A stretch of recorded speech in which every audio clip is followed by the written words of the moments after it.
Hey there, Virgo Sun, Virgo Moon, Virgo Rising. It's Maggie from Moon Directive. Welcome to my channel. Here we work with the energy of the moon to see how we can best utilize it. And today I was trying to get into your energy, and all I could get was this sense of anxiety, like I could barely breathe. There was so much pressure in my chest area and the heart and throat chakra area, and I'm like, I don't know what you're feeling so anxious about, but I do know this: a change in perspective will facilitate you feeling better, because all of a sudden I felt like I was being lifted up above because it was like dark when I was feeling all this, and I got lifted up and I was like looking down over the mountains, and all of a sudden I was peaceful and calm. So meditation might take you there. Just changing your perspective, shifting your attitude. I'm not sure, but let's see what Spirit wants to talk to you about today, and let's go from there, shall we? I want to remind you to check out your sun, your moon, your rising. Your sun sign is the core of you. It's your values. It's how you view the world. Your rising sign is how the world's going to view you, because it's your personality and how you interact with the world. And your moon sign is I need more. And your moon sign is how you feel and react and respond to the energy of what's going on around you. So we have the Three of Swords sitting here, and I'm just trying to understand. Okay, well, I don't know what is causing the heartbreak, but I do know what the prescription is. So let's go with that. That's what I like to work with anyways, is what's positive, what's going to move you forward. So here we have this really pierced heart sadness of the Three of Swords, some kind of a broken heart situation, maybe a loss of a loved one, maybe a breakup in a relationship. Maybe that's what all the anxiety about is, just this generalized feeling. And so again, I want to encourage you to spend some time in meditation if that's it. If you've lost a loved one and you need to speak to them, then talk to them. And then if you sit quietly, you will probably understand what it is they're thinking and saying back to you. So here we go. These are two beautiful cards of energy. These are very positive energy. So, and they're both about movement. They're both on wheels. They're both about getting somewhere. And it's a little bit differently. Like the Chariot, that's the 7. That is represents Cancer, actually. And so right now we're in the season of Cancer, and we just had that new moon eclipse, and now next week we have the full moon eclipse. And so that's going to propel a lot of energy, and it's going to move a lot of things forward. And then that's followed by the 8, which represents Leo. And so we're like rolling right on time here. And I just feel as though this Leo card is a victory after having a lot of challenges. And look at the joy and the attitude. And I really feel both of them, they're moving forward. They're flexible. They're doing what needs to be done to get to where they want to go. But I think it's about attitude. It's about choosing to see things from a different perspective. It's about choosing to find the joy. And it's about having the strength and the courage to keep rolling along and staying flexible. And so I believe with this kind of energy, you can overcome the difficulties, the sadness, the sense of loss that you're experiencing, because clearly there's some kind of a loss with that Three of Swords energy. So let's see what else we can figure out here. We walk into the week with the moon in Virgo. So it's in the house of you. It's in the house of your values and what it is that you want and how you see and perceive the world. And so, we have a book. Hopefully. Okay, so this is interesting. You have moderation, perception, magnetism, and repetition. Okay, moderation is about waiting for something to change in a way that works. And that's that flexibility, and that's that ability to don't dwell too long in the negative. Everything in moderation, right? Remain as positive as possible. Allow yourself to feel sad when you need to, but don't wallow in it. Allow the energy to flow through you, not drown you. Okay, so be sort of like a colander or a sieve or whatever you want to call it, where you rinse, fruits and vegetables off in it, right? The water flows into it, but it flows on through it. It doesn't fill up and it doesn't drown what's inside of it. And so kind of allow the flow to take the sadness and wash it away. And we have perception. So it is about your perception, how you choose to view things. And perception is a choice. It's always a choice. So picking an attitude that allows you to walk around and look at something from a different angle, to see things differently. I was explaining this earlier in another sign that got this, but I used a different crystal, but it's the same thing. See, depending on which view you have of this crystal, the stone, what do you see? Is it a white stone? Is it a dark stone? Is it a little of both? Is it flat? Or does it have a lot of difference in heights and relief? And so it depends on your angle. It depends on where you're at. It depends on what you're going to see. So you can pick your attitude by checking your perception. We have magnetism and repetition. And so again, this repetition makes me feel like if you are allowing yourself to dwell in the negative, then that's what you're going to attract, more negative situations to you. If you allow yourself to see things as best as you can from a better angle, if you try to allow the sadness to flow over you but not drown in it, then you can attract the higher vibrational energy to you. And so I think it's about you picking your path. It's about you choosing what you want your experience to be. On Monday at 2:07 a.m. Eastern Daylight Time here in the United States, the moon is going to move into Libra. And Libra is about finding balance. It's in your second house. It's about your self-worth, self-esteem. It's finances. And so, there's a path forward. There's a path forward, and you're assessing it.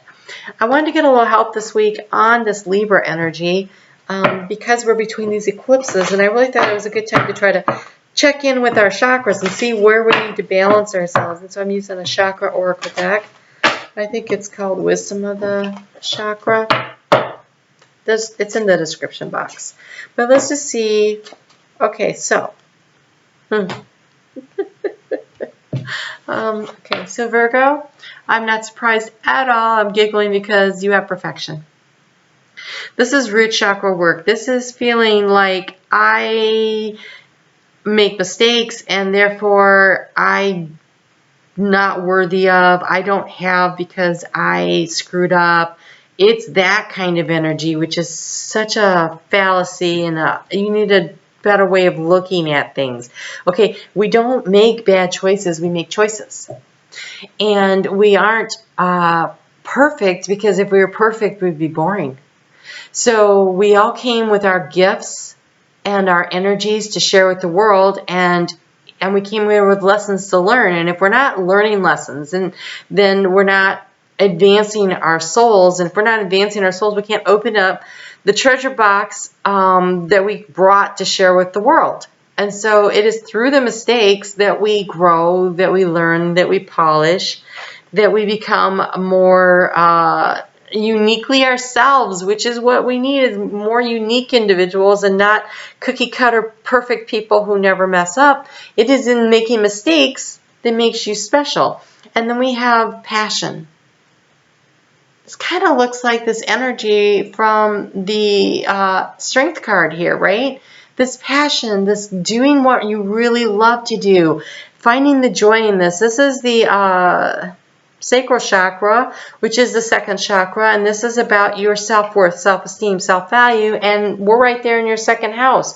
And so this is, to me, is so perfect for you. Give yourself a break. Give yourself a break. Give others around you a break. And what is it that you're passionate about? What do you really want to do? What brings the joy in your life? Being flexible is what makes skateboarding fun. If you can't move and shift and change your weight, then you don't have a very long ride, and it's really not that much fun. So I hear. I would have to admit, I've never been on a skateboard. That was for my kids, not for me. But I think you can follow along with what I'm saying. It is in the movement. It is in the ability to be flexible. It is in the ability to shift and change directions. It's kind of exhilarating. It puts you on the edge. It makes it more fun. And life is supposed to be fun. When the moon moves into Scorpio on Wednesday morning at 5:29 a.m. Eastern Daylight Time, the moon is moving into your third house of communication. This is so interesting. Leo also got this card. And this is about trying to fit in. It's about discerning. Where do you belong? What are you afraid of? What do you need to release? I think looking at these cards, I would like to suggest that you release the fear of other people judging you. Because first off, what they think about you is none of their business, and none of your business anyways. It's none of their business either, but it's definitely not your business what anybody thinks about you.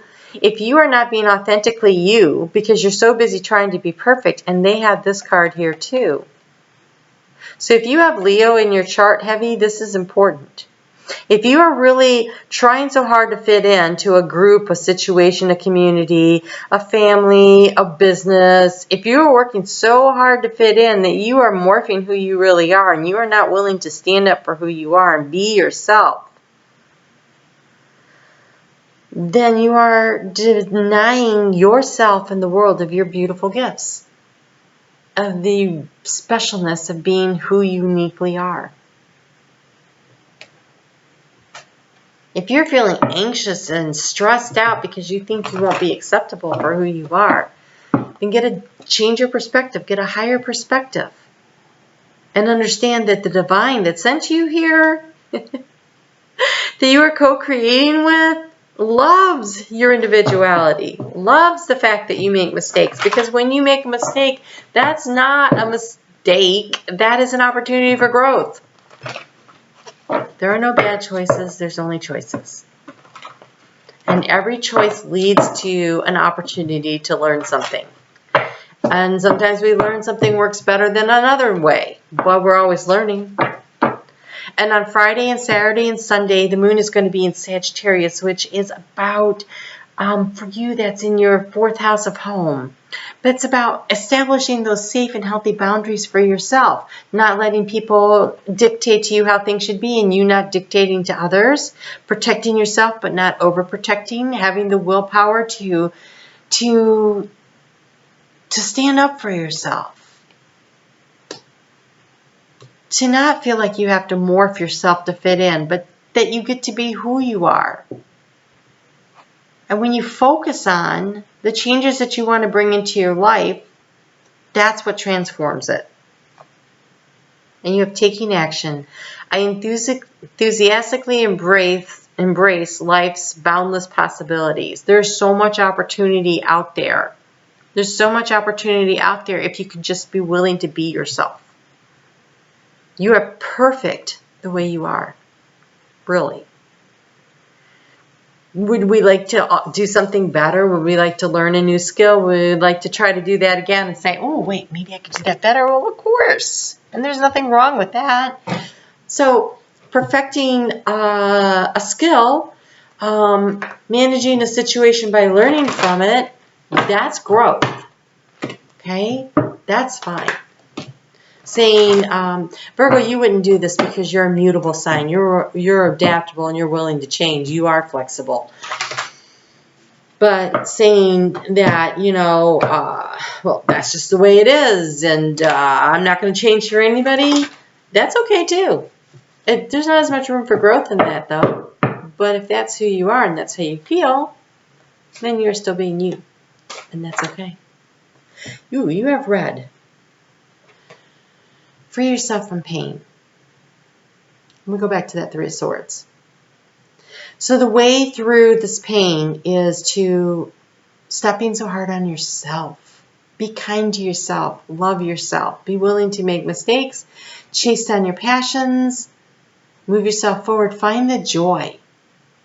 Take action toward finding the joy in your life by being authentically who you really are. I think is what the universe is trying to say this week.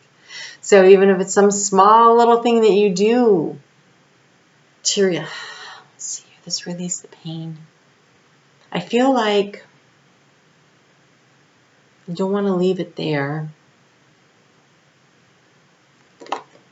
I have a deck here.